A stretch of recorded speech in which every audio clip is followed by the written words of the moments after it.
It is such a pleasure to have such a nice full audience tonight for our presentation. I'm Karen Weatherman. I'm one of the co-chairs of the Common Reading Committee. We're part of the University College, and on behalf of all of my colleagues, I want to thank you for coming to tonight's lecture. I want to say just a few words about the connection between this lecture tonight and our book this year, since many of you I know are in classes where you've been sent because you're using the Common Reading book in some way. Well, our book this year concerns the development and use of HeLa cells, which you could say, well, so what is that? What's the connection there? The book, as you know, also raises many issues, and several of them kind of thorny issues, about medical research ethics generally. And certainly the Nuremberg trials at the conclusion of World War II is one of the key historical moments that shaped our contemporary sense of medical ethics. So in that sort of general way, there is some connection between what our book does and the topic that Dr. Heberer will talk about tonight.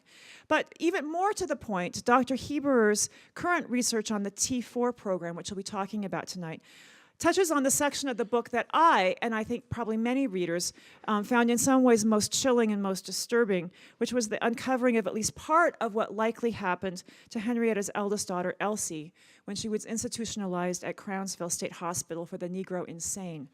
What little is known about Elsie's story, and Elsie, of course, was a disabled black child from a poor family, is a reminder that gross mistreatment of and horrific experimentation on vulnerable populations is part of US history as well. Likewise, the 3 Jewish doctors at Brooklyn's Jewish Chronic Disease Hospital who in 1963 refused to inject patients with HeLa cells without their consent are examples of US doctors who made an ethical decision influenced by Nuremberg to follow their conscience rather than the orders of their hospital's director. So thus our book does in some even direct ways occur in the shadow of the Holocaust and its implications. Dr. Patricia Heberer has served as a historian for the Center for Advanced Holocaust Studies at the United States Holocaust Memorial Museum in Washington, D.C. since 1994. So she started only 1 year after the museum opened and has been with it pretty much through its entire lifetime in the landscape of American, its occurrence here on the American landscape in terms of the museums on the Mall. There she functions as a museum specialist on medical crimes and eugenics policies in Nazi Germany. In addition to contributions to several publications of the Holocaust Museum, she's offered a source edition in 2012 titled Children During the Holocaust, which is a volume in the Center's series Documenting Life and Destruction. A further publication, Atrocities on Trial, The Politics of Persecuting War Crimes in Historical Perspective, co-edited with Jürgen Matthias, thank you, appeared in 2008 from University of Nebraska Press. Please help me welcome Dr. Heberer.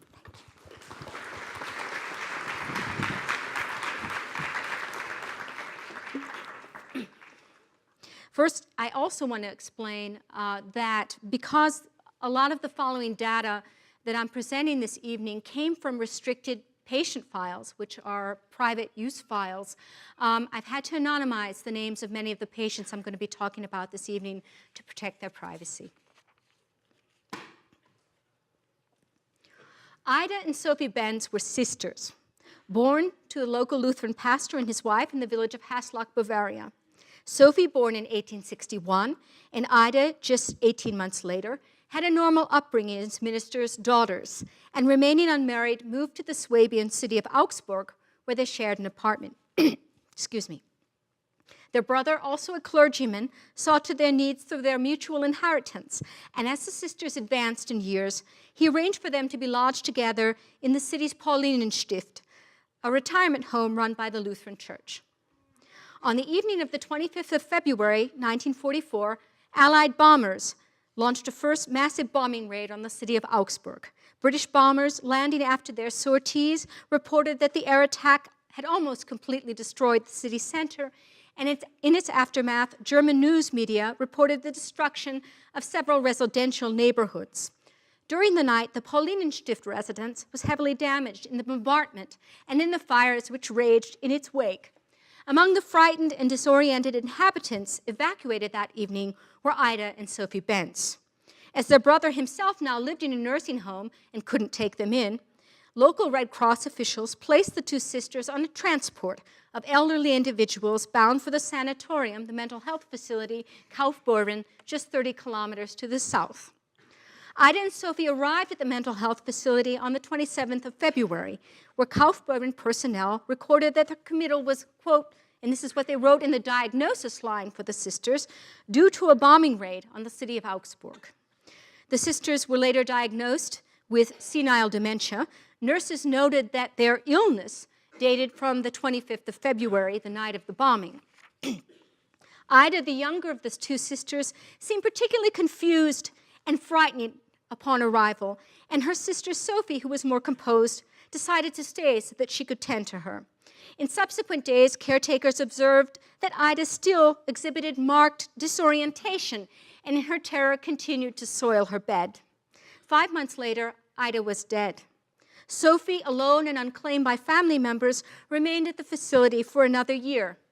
On the 5th of April, 1945, she died, perhaps as a result of systematic starvation, just 2 weeks before American troops arrived in the region.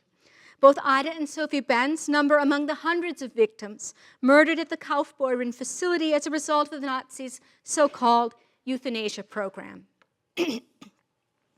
A measure which aimed to restore the racial integrity of the German nation, this so-called euthanasia program, and incidentally, tonight I want you to see quotations around this word euthanasia, because this is not classical euthanasia in terms of doctor-assisted suicide that you might have in maybe ethics debates around the country. This is rather a program of mass murder, as we'll see very quickly.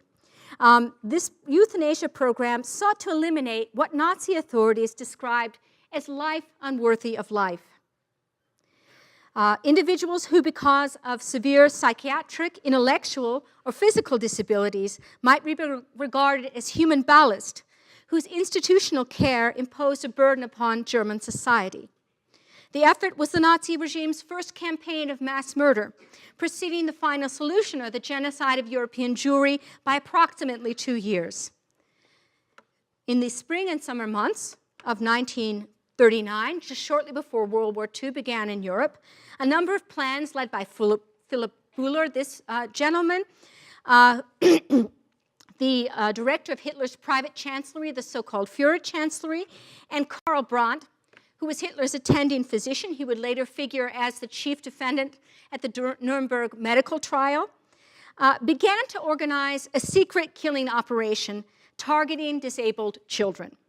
On the 18th of August, 1939, the Reich Interior Ministry circulated a decree compelling all physicians and midwives to report newborn infants, and children under the age of 3 who showed signs of severe mental or physical disability.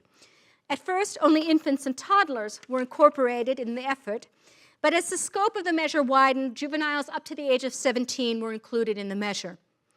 Conservative estimates suggest that at least 5,000 to 7,000, and I must reiterate here, these are German children, non-Jewish German children, physically and mentally disabled children, were murdered at 30 to 35 specially designated children's killing wards through starvation or lethal overdoses of medication before the Third Reich came to a halt in May of 1945. Excuse me. By 1940, an adult killing operation paralleled the murder of disabled German infants and children. Codenamed Operation T4, the effort took its name from the street address of its central office, seen here, in Berlin's Tiergartenstrasse. The address of the office was Tiergartenstrasse 4, thus the codename T4. Utilizing a practice developed for the child euthanasia program, T4 planners began in the autumn of 1939 to distribute carefully formulated questionnaires to all public health officials, public and private hospitals, mental institutions, and nursing homes for the chronically ill and aged. The limited space on these forms, and here you see one of them, as well as the wording on these forms and the instructions that came with the accompanying cover letter, combined to convey the impression that the survey was intended to gather statistical data. The form sinister purpose was suggested only by the emphasis which the questionnaire placed upon the patient's or person's capacity to work, and by the categories of patients which health authorities were required to identify to public health officials.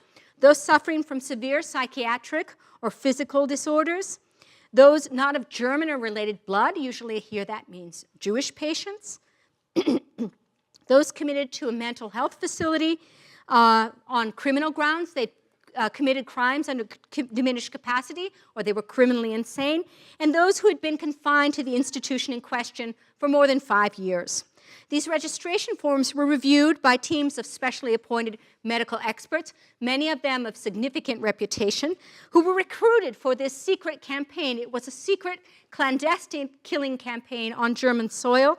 And beginning in January 1940, those persons whom these physicians and psychiatrists had selected for inclusion in the euthanasia program were transported to one of eventually 6 killing centers throughout Germany and Austria, to Brandenburg on the Havel, about an hour away from Berlin, to Grafeneck in the Swabian Alb in southwestern Germany, Bernburg and Sonnenstein in industrial Saxony to the east, Hartheim near Linz on the Danube in what is now Austria. In those days, Austria was annexed to the German Reich as part of the Nazi Third Reich. And finally, Hadamar, the most famous of these institutions, in Hessen, not very far from modern-day Frankfurt. Within hours of their arrival at these facilities, patients were gassed with carbon monoxide gas, and their bodies were incinerated in specially designed crematory ovens. And you'll notice here that just like the gas chambers, which later murdered Jews during the final solution, these gas chambers at the Hadamar facility and other euthanasia facilities were camouflaged as shower installations. And that was one of the camouflage techniques that was borrowed from this initial killing program, the euthanasia program, by the planners of the final solution. According to T4's own internal statistics, 70,273 mentally and physically disabled persons perished at the 6 gassing installations between January 1940 and August 1941. Because this program was a secret one, elaborate efforts were made to conceal its deadly designs. Although in every case, official records were falsified to indicate that their victims had died of natural causes, this euthanasia program quickly became an open secret. Fearing public unrest at a critical point in the war effort, Germany had just invaded the Soviet Union. Adolf Hitler himself gave orders to halt the T4 operation on August 24, 1941. For roughly 1 year, the adult euthanasia program lingered in a kind of stasis as the planners tried to knock out the kinks and make the program a more covert one. Incidentally, the child euthanasia program continued as before.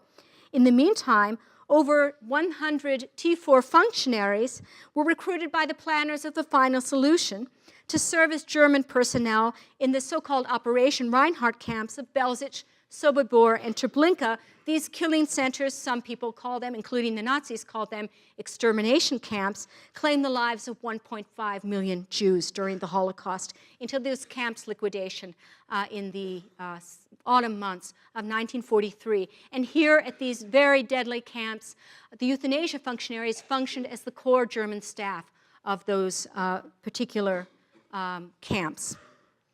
Meanwhile, in the summer months of 1942, the killing of adult institutionalized patients resumed on German soil. More decentralized than the initial gassing phase which had preceded it, the renewed euthanasia effort was still choreographed in Berlin. The T4 Central Office continued to select, transport, and process its victims, while local authorities often asserted their own priorities and determined the pace of the local killing at each facility. This second euthanasia phase took place at a broad range of custodial institutions throughout the German Reich. The majority of institutions now pressed into service functioned at once as killing centers and as normal sanatoria or mental health facilities, so that in each case, the murder process had to fit within the facility's regimen, their daily regimen, how they functioned as an institution. In an attempt to more carefully camouflage the murders at these sites, Adult killing centers now introduced methods of killing that were instrumental in child euthanasia. That is, they used principally lethal overdoses of medication, often by lethal injection, but more often a lethal overdose of medicine in tablet or liquid form. And there was one final difference that separated this second murder phase from the gassing phase that had preceded it. While it generally proved the case in the first years of the euthanasia action that the gas valve belonged, so the T4 motto went. So T4 functionaries always said, the gas valve belongs in the hands of the physician. It was equally true that in this second phase, the syringe or the tablets that administered the lethal overdoses of medication were in the hands of the nurses. All evidence indicates that at most euthanasia sites during this period, the nursing staff, both male and female, did the bulk of killing between 1942 and 1945, of course, at the direction of the physicians at that facility. Now, every sector of the facility's personnel, nurses, orderlies, caretakers, were drawn into the killing process. The euthanasia program continued to claim victims at a number of facilities until the arrival of Allied troops in the spring of 1945. And all historians estimate that 200 to 250,000 individuals, almost invariably institutionalized German mentally and physically disabled patients, were murdered under Operation T4 and its corollaries between 1939 and 1945. The study of this Nazi euthanasia program is a work in progress. Since the 1980s, when the efforts of a few German researchers finally began to gather scholarly attention to this subject, the contours of T4 policy have been pretty solidly delineated. That is, we understand pretty much how the killing process worked. Yet our knowledge of the euthanasia operation remains imperfect. Until recently, little scholarly attention has been focused on reconstructing the lives and experiences of euthanasia victims. A preoccupation with the overarching murder campaign has worked to overshadow their individual existences and to obscure their identities. Documentation is difficult. Many patient files have been lost or destroyed, while German privacy laws, always very strict, have ensured that the bulk of these medical records remain sealed and inaccessible to scholars. But recent research, not only myself, but many researchers in Germany are now working on a new trend that will fill in some of the holes with regard to the nature and identity of euthanasia patients. In the year 2000, the Kaufbeuren Regional Hospital near Augsburg, which is still, by the way, a functioning mental health facility, despite the fact that it claimed over 1,000 lives during the Nazi period, still a functioning facility, granted access to its extant wartime patient records to the archive of the United States Holocaust Memorial Museum in Washington, D.C., my home institution. And the resulting record group contains the patient files of about 1,500 individuals, most of whom died at the Kaufbeuren facility you see pictured here. And based on 500 samples, what I'm going to do tonight is to try to draw a preliminary patient composite for those individuals who lived and died at the facility. And such a kind of exploration can hopefully try to reconstruct the patient's daily existence in this very frightening world that was the killing center at Kaufbeuren. And refracted and seen through the lenses of physicians and caregivers who chronicled their histories in these administrative records, the files allow us a glimpse of the individual lives of these euthanasia victims.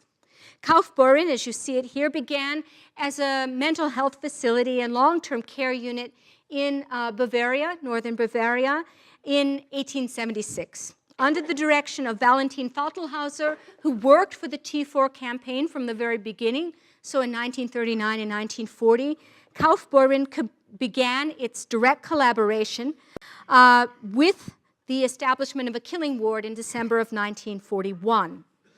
By late May 1945, 209 infants, toddlers, and juveniles were murdered at the facility. The practice of adult euthanasia at Kaufbeuren began in 1943 and gained momentum the following year. Death registers from Kaufbeuren indicate that approximately 1,350 adults died at the facility as a result of the euthanasia action during the war years. Among euthanasia facilities, Kaufbeuren possesses a particularly notorious reputation for two reasons. First, because it was one of several Bavarian sanatoria for which murder through systematic starvation was institutional policy. In addition to the killing of patients by lethal overdoses of medication, victims at Kaufbeuren suffered lingering deaths by the so-called Hungerkost, or starvation regimen. Second, Kaufbeuren was shocking proof to post-war authorities of the ingrained nature of the killing process among euthanasia personnel. In late 1945, late April 1945, I should say, so a few weeks before World War II ended in Europe, American forces occupying the region near Augsburg learned of the euthanasia facility from the people in the town and went to liberate the facility and arrested some of the officials. Of course, they left the patients where they were because they had to be cared for adequately and so forth. On the 29th of May, 1945, an American Army Medical Corps unit revisiting the facility in order to provision it and to check on the patients made a gruesome discovery. 21 days following the end of war in the European theater and 31 days following the liberation of the facility, Kaufbeuren nurses were still killing their patients. The last one dying by lethal overdose just hours before the soldiers' arrival for inspection. So a lot of the recent recognition that we have that many patients in the euthanasia program died from starvation rather than lethal overdoses of medication, which we've always known about, as well as this entrenched nature of the killing process among euthanasia staff at Kaufbeuren, are two compelling reasons to take a closer look at the nature of euthanasia practices at Kaufbeuren as seen through its patient files. First, I want to say a few words about who these individuals were before they came to the institution, before they were committed to Kaufbeuren or to an institution just like it. Patients in the sample were distributed almost evenly in terms of gender. 43% of the pool were women, while 47% were men. There was a sufficient regional distribution of patients. Given the facility's location near the city of Augsburg, it's scarcely surprising that about 40% of the patients came from the state of Bavaria, where Kaufbeuren was located, while a quarter of the patients came from the actual governing district of Swabia. So they were locals in the area of Kaufbeuren.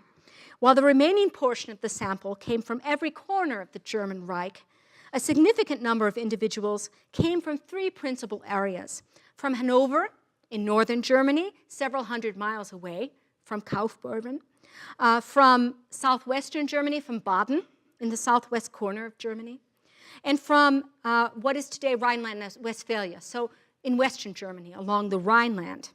These relatively large percentages of persons from distant areas of the country owe to the fact that patients often arrived at Kaufbeuren in collective transports from its established, what euthanasia functionaries called transit facilities. These served as a kind of way station, supplying a regular influx of patients for killing, as well as concealing their fates from suspecting relatives and responsible agencies. The sizable numbers from diverse regions of the Reich is a good thing for a patient composite like this, because it shows that it's more of a national model than a Bavarian victim model. So that's good when you're trying to form a composite like this, in a study like this. In terms of religious confession, there was an even mix as well among patients. About 45% were Protestant Lutherans, and about 53% were Catholics. There were no Jews in this survey. The deportation of Jews from the German Reich began in October of 1942, and by the time Kaufbeuren was murdering especially adult patients, most Jews had actually been deported from Germany. So they are not among the victims at Kaufbeuren. Not surprisingly, most patients came from the working and lower middle classes, from parental households engaged in farming, as artisans or shop owners, or as factory workers. Because most neurological disorders like epilepsy and most intellectual disorders like mental retardation, cognitive impairment, begins and is mainly discovered in infancy or early childhood, and because most mental illnesses begin in early adulthood, most of the patients at Kaufbeuren had been committed in their teens or early 20s to some kind of mental institution and therefore remained unmarried. Almost an equal percentage, 75%, had no children. In keeping with the general population, few individuals here attended school beyond a primary education. Only 16% advanced beyond the cursory education to apprenticeships or vocational training. Close to a third had no schooling whatsoever, either because they were small children at the time of their deaths or, more commonly, because they were ineducable. Lack of education and training combined with the early appearance of illness or disorder meant that a sizable number of this pool, about 43% of them, had never exercised a trade or profession or career of any kind. Only a small number worked before their committal as artisans, skilled laborers, office workers, business persons, persons who needed some kind of training in order to have a job such as that. Most, still a small percentage of the total, had low-end jobs like unskilled factory workers, manual or day laborers, miners from the Rhineland, transport workers, farm hands. Most of the married women in our survey were classified as wives, even if they had exercised a profession of some kind before their marriage. So the kind of statistical data we can glean from these records gives us sort of a sociological profile of who these individuals were, the people behind the statistics. But at the same time, a careful reading of some of the case studies enclosed in these documents can give us some important details, not only about who these individuals were as persons, but also how euthanasia policy evolved at institutions like Kaufbeuren. So let me demonstrate this with my first case history. And here we have a really, really poor photograph. Many of the photographs in these files are unusable for various reasons, so we're very lucky when we can have a photograph that we can actually use from these files. I'm sorry that it's in such poor condition. This is Lawrence Bauer.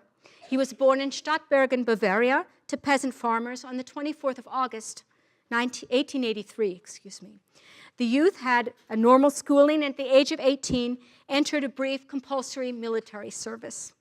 After his discharge, his family remarked on the young man's changed character, and in 1912, the 20-year-old Bauer began to manifest the first symptoms of schizophrenia. In July of that year, he was committed to the Kaufbeuren facility near Augsburg on the order of police authorities. But he improved sufficiently a few months later to be released to the custody of his brother. Things went well into the summer of 1941, when Lawrence Bauer again began to demonstrate violent behavior, threatening his brother with an axe. For the second time then, in 1921, he was admitted to Kaufbeuren as a danger to himself and the community. A long-term patient at the facility, Bauer worked for many of his 24 years at Kaufbeuren as a field hand, and despite a few disruptive episodes, was singled out in 1942 as one of the most diligent workers at the facility. In 1943, Bauer expressed remorse to the nursing staff that a foot injury kept him from working out of doors. When the swelling in his foot reoccurred in 1944, Bauer complained to the attending physician on his monthly visit to the patients that he could neither thrive nor recover sufficiently to go back to work since he did not receive adequate rations as a non-worker. The injury lingered, and in a few weeks' time, Bauer was transferred to the Ersee wing of the facility, where he was murdered by a lethal overdose of medication. A careful reading of euthanasia patients like Lawrence Bauer's file can reveal or confirm, at least for historians, a number of important details regarding the functioning of the killing center and to the process of euthanasia policy, as I said, as it evolved at a particular institution. For example, the story of Mr. Bauer indicates something historians have long known about the euthanasia program, that the ability or inability to work represented an important factor in including or excluding individual patients from the killing measures. Undeniably, in both phases of adult euthanasia, in the gassing phase, which I talked about at the beginning of my talk, or in the second murder phase from 1942 to 1945 as practiced at Kaufbeuren, the criterion for labor might establish a reprieve for patients, saving them as useful workers or dooming them to the destruction process. Administrators clearly placed an emphasis on retaining those patients able to labor at the facility. Those who could received extra rations. Hunger and medication confined the incapacitated to their beds and served as a twin dynamic. Reducing their strength and resolve into their purposeless existences were cut short by malnutrition, disease, or an overdose of narcotics. The other factor which Lawrence Bauer illustrates is the issue of long-term patients living at euthanasia facilities. One thing which struck me as I began to look at the statistical data that I had gathered from individual files was that a full third of the persons in this study, 33%, had been committed to a mental health facility for 1 year or less when they met their deaths at Kaufbeuren. That means that they had perhaps an ephemeral condition. In fact, they had not been in a long string of mental institutions or in a facility for a long time, as Lawrence Bauer had. And before November 1942, the euthanasia program's registration process had set a kind of standard by including only those who had lived at a certain institution for more than 5 years, which tried to put the focus on patients who were there for long-term care rather than a short-term condition like depression or a suicide attempt. Clearly now, as the killing process radicalized in 1944 and 1945, Kaufbeuren personnel had fewer compunctions about killing less impaired individuals, those individuals who had been committed to a mental health facility for only a relatively short time frame, and so included these with so-called incurables in the destruction process. There were, of course, individuals like Lawrence Bauer who lived at Kaufbeuren for a long time, some of them, as Bauer did, before Kaufbeuren became a euthanasia institution. And he fits the pattern for these individuals very closely. Only 10% of Kaufbeuren's patients were what I would call long-term patients. And there are two very interesting things connected with these individuals. First, long-term patients comprise a significant number of people who survived institutions like Kaufbeuren. This suggests that persons had been retained, as historians have long suspected, because they were good workers. Kaufbeuren, like many facilities in Germany in the 1930s and 1940s, employed patient labor for the facility's menial tasks. They tried to be self-sufficient, so often they had farming areas, workshops, cobbler shops, and so on. And this was a concept that was thought at once therapeutic for the patients and, of course, economically advantageous for the facility itself. Long-term patients survived, too, when they proved to be of minimum trouble to their caretakers and required little care, or because they had champions among the staff who protected pet patients. Likewise, many long-term patients were locals, like Lawrence Bauer, from Augsburg and the surrounding countryside, who had been committed to Kaufbeuren directly. That is to say, they were not transferred in collective transports from other facilities, but usually brought in by their relatives, or in Lawrence Bauer's case, by local police officials. Many of them received frequent visits from loved ones because their families were in the local area.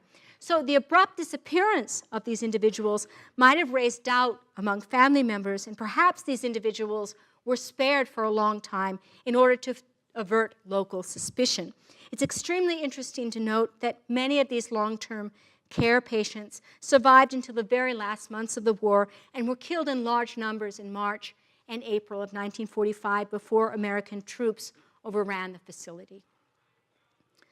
Unlike Lawrence Bauer, Marie Darpelin lived a very short time at Kaufbeuren.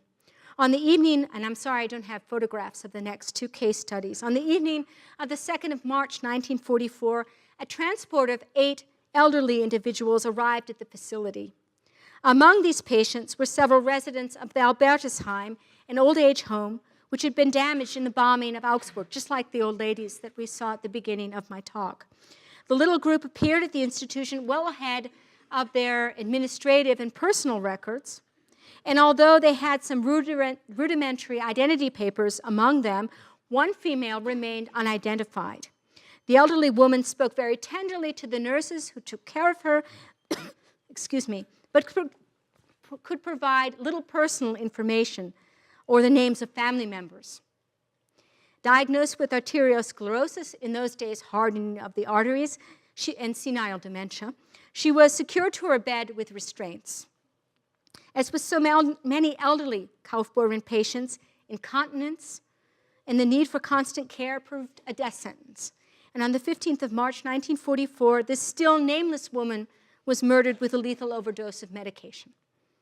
In the days that followed, her records arrived, and Kaufbeuren were finally able to identify the dead woman, as Maria Dorpelin, the daughter of a tax assessor from Bohemia. That was then part of, in the time that Maria Dorpelin was born, Bohemia was part of the Austrian Empire. The 73-year-old woman had been long an active and productive member of her community in Dillingen on the Danube, not far away from Kaufbeuren, and her late husband, a high-ranking civil servant, had served as its mayor. In her widowhood, she had been a quiet and orderly retirement home resident. Once she was in Kaufbeuren, she was dead within 2 weeks. Maria Dorpelin's history raises significant detail in our narrative. It's true that, although dissimilar in many respects from T4's gassing phase for adult patients, the euthanasia campaign in this more decentralized second phase continued to target as its chief victims the institutionalized mentally and physically disabled. Not surprisingly, schizophrenia, hereditary epilepsy, and hereditary feeble-mindedness were the chief disorders on which basis Kaufbeuren victims were initially committed. Strikingly, however, the next highest percentages of diagnosis at committal among murdered patients were senile dementia and arteriosclerosis, so 16% with those two figures combined. In fact, the number of geriatric deaths was the most unsettling discovery I encountered in regard to these files. Let me be clear, 56% of the persons murdered at Kaufbeuren between 1941 and 1945 fell under the rubric of adult euthanasia. That is, they were persons in their majority who suffered some kind of severe psychiatric, cognitive, or physical disability. As Kaufbeuren was an infamous site of child euthanasia, a significant percentage of young victims was also to be expected. 18% of the patients who died there were small children or juveniles up to the age of 18. But in 16% of the cases, however, these were geriatric victims, individuals suffering from an infirmity of old age, like senility, disorientation, stroke, or the cognitive impairment we now associate with Alzheimer's disease, without any other pathology relating to mental illness or disability. It should be noted that in March 1941, those euthanasia planners, Karl Brandt and Philip Buhler, who we met at the beginning of my talk, had set very specific guidelines expressly forbidding the murder of elderly patients suffering from senility or senile dementia, as far as they'd been contributing citizens to society during their lifetime, and as far as they didn't have any earlier exhibitions of psychosis or physical disability. Now, however, these Kaufbeuren patients, many of them, like the ladies who I talked about in the first minutes of my talk, were elderly victims of Allied bombings upon the city of Augsburg, or Dresden, the famous bombing of Dresden, or they were evacuees from the East in the last months of the war. Injured, disoriented, or traumatized, many such persons were temporarily housed in hospitals or welfare societies for observations or until relatives could come and claim them. And under the auspices of Operation Brandt, named for Karl Brandt, whom we met earlier, Hitler's attending physician, which synchronized the euthanasia program with local and regional disaster planning, municipal authorities in need of bed space for what they considered more valuable victims, whether those were civilian victims from Allied bombings or from military casualties from the front, often took over old age homes like the one in which Maria Dorpelin was, and moved all of its tenants, old age patients, to facilities like Kaufbeuren for murder. These individuals died at Kaufbeuren because they exhibited geriatric rather than psychiatric symptoms, a rather astounding percentage, and a trend that I've continued to see as I've worked through these files. I've now seen 800 of them, and this is a trend that has continued through the entire look at these files. The history of Walter Graf illustrates a final point. In early childhood, and I'm going to show a very distressing photo, so if some of you are distressed by these sorts of things, please don't look at it. The case history of Walter Graf illustrates a final point. In early childhood, Graf developed encephalitis, a swelling of the brain, which caused brain damage. Thereafter, the young boy suffered frequent epileptic seizures. He was 8 when he was committed to the Rotenburg Sanatorium near Hanover, the city of Hanover. In his late teens, he developed sufficient skills to work in one of the workshops as a cobbler, a shoemaker. In 1938, his caretakers noted that the young man was mischievous and loved to play games and jokes on his fellow patients. But in the workshop, he was quiet, industrious, and efficient. At this juncture, the adult Graf stood 5'8" and weighed 145 pounds. He had always been in excellent health, but in 1941, he began to experience more numerous and severe epileptic seizures. As his physical condition deteriorated, he found it difficult to work. And in 1943, he was selected for transfer to Kaufbeuren. For a few months, he managed to work in the garden, but his new special diet, and of course that was a starvation regimen on which many Kaufbeuren patients were put, left him weak and incontinent. In the last month of his life, subjected to starvation, Walter Graf lost almost 10 kilograms, 22 pounds in 4 weeks. When he died on the 27th of March, 1944, he was 32 years old, by the way, and he weighed 70 pounds. Walter Graf was one, and this is not a photograph of him. This was a photograph taken by American authorities when they overran the Kaufbeuren facility in April 1945. Walter Graf was one of those Kaufbeuren patients who suffered a lingering death by starvation. Originally, when I began this program, I wondered how I was going to establish, by what means, since there were 2 means of killing patients at this facility, I wondered how I would be able to figure out which patients had met their death by starvation and which by lethal overdoses of medication. What I hadn't counted on was the invaluable cooperation of Kaufbeuren personnel who kept detailed and accurate normal monthly weight charts for each individual.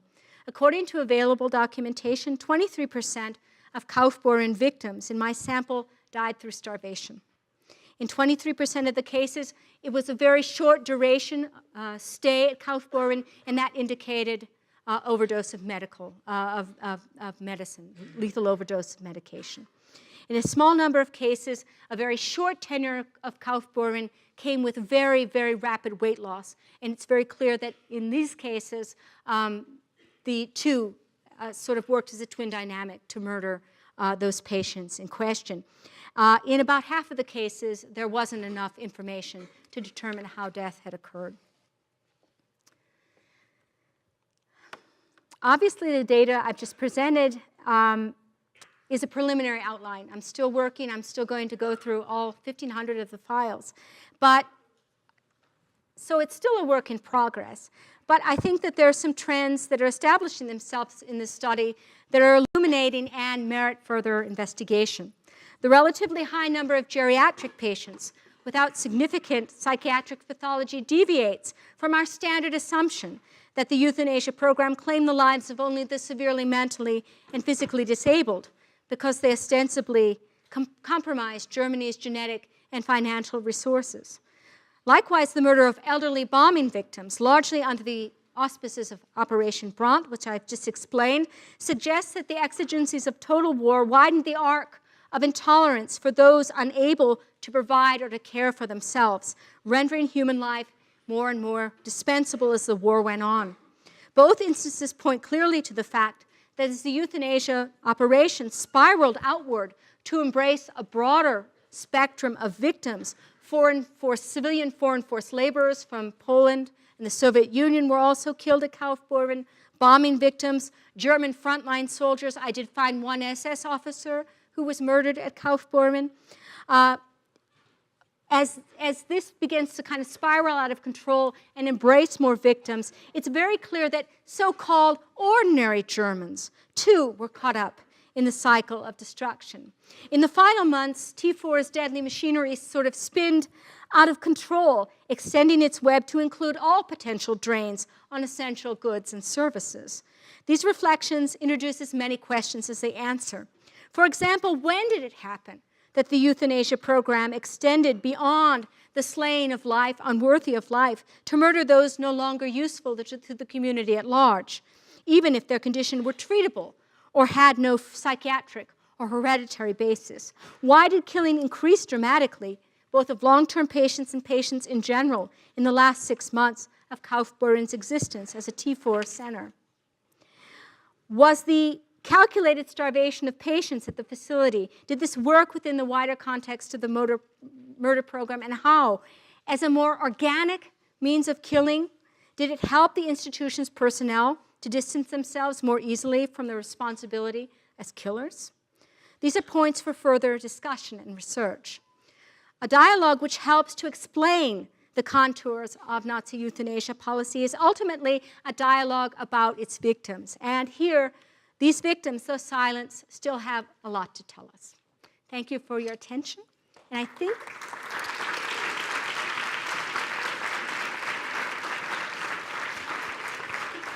we have a few minutes for some questions. I ask you to just please stay seated while we entertain if there are questions in the audience. other questions. Whoops. Yes.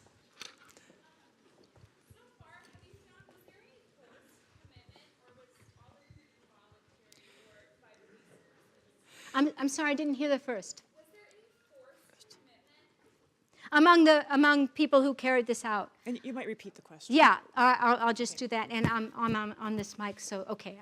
I'm standing away from the other mic, but I have the lavalier, so I'll just repeat it. Was there any force? Was anyone compelled, basically, to, as perpetrators, either doctors or nurses, to work with the euthanasia program? The simple answer to that question is no. I'm sorry, did you? It was whether forced commitment or a voluntary commitment. Right. Was it a forced commitment or a voluntary commitment? And here, no one was compelled to work with the euthanasia program, either medical personnel or bureaucratic personnel that worked at these facilities. In the very early stages of this, there was actually a recruitment process for these individuals. And it's very clear from some of the testimony that we've seen that though people felt a certain compunction, they felt, what's going to happen if I refuse, that they were actually recruited, and many of them felt that they had a choice to make in the matter. Later, from 1942 to 1945, a lot of the medical directors at various facilities said, yes, we'll work as a euthanasia facility. And that did not mean that their staff necessarily agreed with this choice. And so they were sort of forced into a situation where they had to decide how is it ethical for me to proceed? Do I leave the institution? Of course, if you were working as a doctor or nurse at these institutions, of course, you could leave and try to find other work. Some people did this.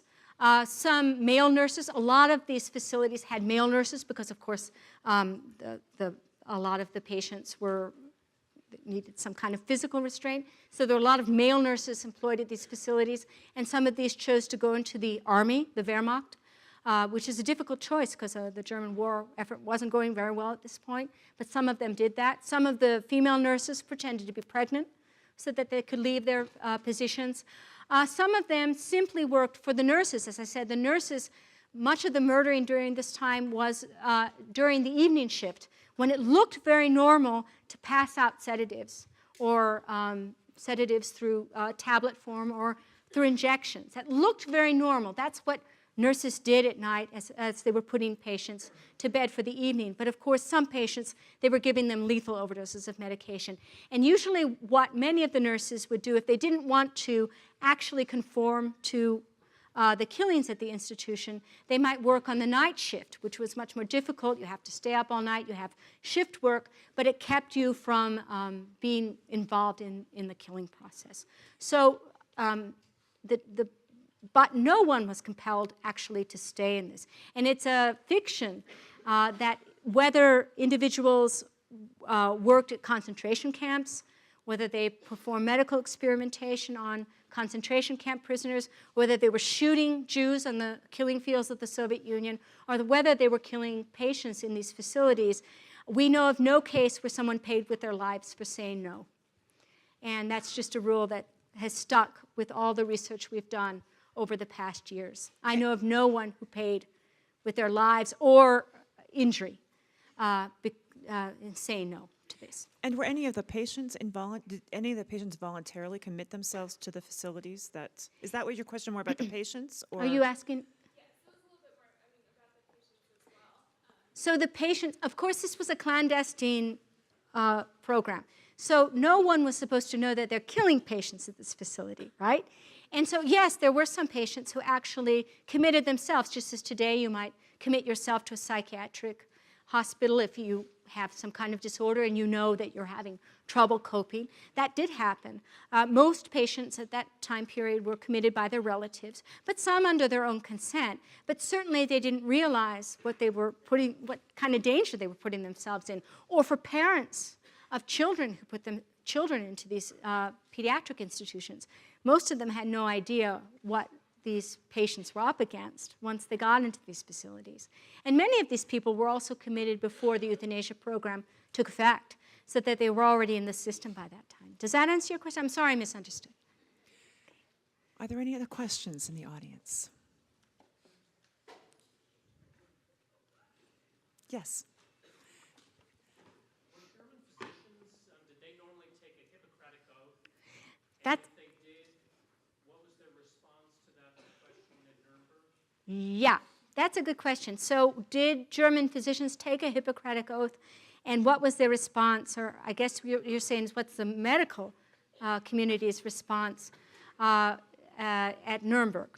The Hippocratic oath was used formally as an oath once one became a physician in this country as well as in Germany, but it was not an oath that was always administered in many medical schools in Germany or here in the United States at the time. About 25% of medical faculties in Germany, and that's probably true for here in the United States too at the time, administered a Hippocratic oath. It wasn't as common as it is today, but certainly they were aware of the Hippocratic oath, and certainly the idea of doing no harm was in codified medical ethics. I should also point out that the Germans were one of the only countries who had codified medical ethics, especially informed consent laws. There was an informed consent law that went on to the books in 1931 in Germany. So while Germany was still a democracy, and obviously the Nazis looked the other way when they came to power, and doctors were carrying out a lot of Nazi racial policy like euthanasia, sterilization, as well as medical experimentation. It's very interesting that the United States did not have similar codified medical ethics considerations, including informed consent, until the time of the Nuremberg trials. And a man named Andrew Ivy, who was from Northwestern University, went as a witness to the trial for the American Medical Association, and quickly discovered that we didn't have any codified ethics, and went home and said to the American Medical Association and to his colleagues back at Northwestern, we'd better write some up so we don't look silly when we go to the trial. And in fact, that's what happened. But Germany actually had codified ethics and ignored them. So it's very important, I think, that the message that we always give to medical students now when we talk about this kind of history is that these ethics have to be a living, codified ethics have to be a living document. There has to be discourse about them. It doesn't help to have written documentation, written laws, written codes if they're not followed. What happens to these guys at Nuremberg, was that what your question was? To the medical... How did they respond to the question? You know, the question I would assume must have been asked. Which question? The Hippocratic Oath? Do no harm. Do no... Take an oath to do no harm. Right. Most of these individuals used the duress argument. They argued that they had no choice to do what they had done. And most of these individuals also didn't deny what they had done, which is very interesting. I don't know of anyone who referred directly to the Hippocratic Oath, either in the testimony, in the evidence gathering, you know, in the interrogation of these officials before the court. I'm not sure they asked this question, because as I said, in the United States, as well as in Germany, it wasn't as common then. So I'm not sure that exact question was raised. But as I said, most of these individuals didn't deny what they'd done, which is and obviously admitted very often what they'd done, saying that they had done it under duress, which also wasn't an accurate statement. Does that answer your question? Incidentally, the medical community made very strenuous efforts to protect their own. Most of these euthanasia doctors, there was a 1946 trial. As you know, Karl Brandt was the chief defendant at the medical trial. That tried crimes of euthanasia and also medical experimentation, not sterilization, which of course the United States was practicing too at the time. So that didn't make it into the Nuremberg medical trial. But euthanasia crimes were left to German courts because it was a German-on-German crime. And up until that point, there was no precedent in international law like crimes against humanity. That happens only after Nuremberg. After the Nuremberg trial, the large international military tribunal trial was completed. And so the decision of the Allies' occupying forces was to leave this to German courts. And so there were about 60 trials between 1946 and the 1960s. But the medical profession in Germany did everything they could to protect these individuals and to portray themselves as a very clean profession, which lingers really until around the 1990s. This categorical denial of, these are a few bad apples in our professional organization, but it was a clean profession. So that's an interesting story in itself. Thank you for your question.